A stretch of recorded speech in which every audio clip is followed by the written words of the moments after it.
माघ फाल्गुन आणि चैत्राचे 3 महिने हत्याचाच पिरियड आहे. एवढे 3 दगड आणि 3 ते मोठे मोठे एक मोठं बघ होणं तरी काही मातीला उलट पडतो. आपल्याकडे येते सागर बा जुने धोत्र शिंत काढी ठेवतात. जुने कशासाठी? बिबड्या बिबड्या काय बनवता तुम्ही? बिबड्या. मागच्या वर्षीच्या शिल्लक असतील तर मी घरी जाताना 2 पिशव्या नेला तयार, पण पैसे घ्यावे लागतील. मी फुकट काहीच देत नाही कधीच, कुठेच नको. तर ते बिबड्यांचं पीठ असतं सागर मारला, काय म्हणतात बेटा तुला? जॉनी असतो का? बिबड्यांचं ओलं पीठ त्याला काय म्हणतात? बनवायच्या पहिलेच घाटा आहे. घाटा कोणाला होतो? हा आपल्याला होतो. संक्रांतीचा आहे खूप असतो ना, या माऊला काय म्हणतात? वाण लुटायचे, वाण लुटायचं. लुटला कोण जातो? खरं सांगा, कोण लुटला जातो? त्या बिबड्यांचं ओलं पीठ आहे. ते बिबड्या बनून झाल्यानंतर थोडाफार तरी घाटा भांड्याला चिटकतो. घाटा चिटकतो, कडक होऊन जातो तो, निघता निघत नाही. मग या मावशा काय करता? त्याच्यात त्या भांड्यात गरम पाणी टाकता. बरोबर आहे का? घरी जो पडतो त्याला सगळं माहिती असतं.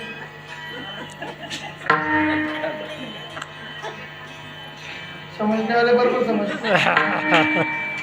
गरम पाणी टाकलं की तो घाटा चिटकलेला भांड्यापासून लांब होतो. असंच करतात ना तुम्ही? बरोबर आहे ना? नाही, तुम्ही चुकू नये म्हणून सांगत नाही मी. मला याच्यात मी हसवेल, पण त्याच्यातून अध्यात्म असेल तर हसवेल, विनाकारण हसवणार नाही. ते भांडं म्हणजे आपलं शरीर आहे, लक्षात घ्या. विकार आणि वासना नावाचा घाटा पक्का चिटकलेला आहे, तो निघता निघत नाही. आणि म्हणून या देहरूपी घागरीमध्ये किंवा भांड्यामध्ये शब्दाचं नामरूपी गरम पाणी जोपर्यंत जात नाही तोपर्यंत भांड स्वच्छ होत नाही. आणि जेव्हा भांड स्वच्छ होतं ना, तेव्हाच त्या भांड्यात गोपाळकाला ठेवावं लागतं. तुका म्हणे देह भरिला विठ्ठले, काम क्रोधे केले घर देते. तेव्हाच गोपाळकाला घेण्याचा अधिकार आहे. हे शरीररूपी भांड स्वच्छ करण्यासाठी भक्ती आहे. तुम्ही घरी दूध तापवता का? तुम्हीच तापवाल ना, दुसरं कोण तापवणार?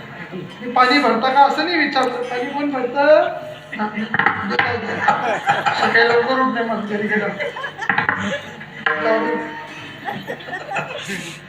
दूध तापवता तुम्ही?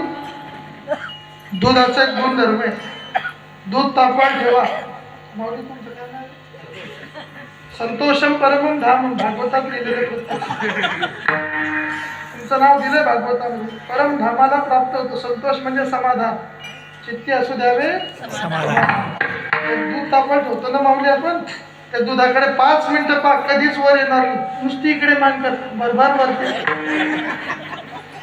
जोपर्यंत आपलं संसाराकडे लक्ष आहे तोपर्यंत आपल्याला असं वाटतं की माझं काहीच नुकसान होत नाही. थोडंसं संसारातलं दुर्लक्ष झालं ना की लगेच आपल्याला असं वाटतं की काहीतरी वाया गेलं, काहीतरी नुकसान झालं. थोडंसं दूध होतं गेलं तर आम्हाला दुःख होतं.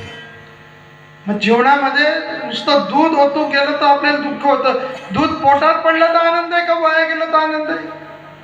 जसं दूध पोटात पडलं की आनंद आहे, तसं भगवंताने आपल्याला जे मनुष्य म्हणून जन्माला घातले. कितवा जन्म आपला? यापूर्वी तुम्ही आणि मी आपण सगळेजण 83,99,999 वेळा प्रत्येक जण मेलाय. आणि मग हा शेवटली पाहिजे एक मनुष्य जन्म 84 लक्ष योनीमध्ये एक एक योनी कोटी कोटी फेरान हा शेवटचा दुर्लभ मानुषो देहो देहिनाम क्षणभंगुरा तत्रापि दुर्लभ म्हणणे वैकुंठ प्रिय दर्शन. असा मनुष्य जन्म मिळाला. आणि ह्या जन्मात आम्हाला एक काम करायचंय, जे मागच्या जन्मात कधीच करू शकलो नाही ते ह्या जन्मात करण्याची संधी आपल्याला प्रत्येकाला. कोणती संधी हो? इतर जन्मामध्ये विचार करा, देवाने माणूस म्हणूनच का आपल्याला पाठवलं? किडा कीटक जर आम्ही माणसं नसतो, किडा कीटक मुंगी साप कोणत्याही जरी योनीमध्ये असतो, देवाने माणूस बनवले याचा अर्थ देवाला आपल्याला कडून काहीतरी करून घ्यायचे. आणि म्हणून देवाने मनुष्य म्हणून आपल्याला सगळ्या जन्मांमध्ये आहार निद्रा भय आणि एक चौथी गोष्ट आहे ती सगळ्यांना सारखी. पण ह्या जन्मामध्ये मनुष्याला भगवंताने दिली आहे, त्याचं नाव आहे बुद्धी. पशु काय पाप पुण्य जाणती, उत्तम मध्यम व किंवा ह्याच देहीकडे देवाचे भजन. आणि म्हणून देवाने आम्हाला भक्ती करण्यासाठी काय काय दिलेले, दिली इंद्रिय, असू द्या राहू द्या, ती फरक पडत नाही. दिली इंद्रिय, हात पाय कान डोळे मुख बोलाया, टेबलाला पाय चालत नाही.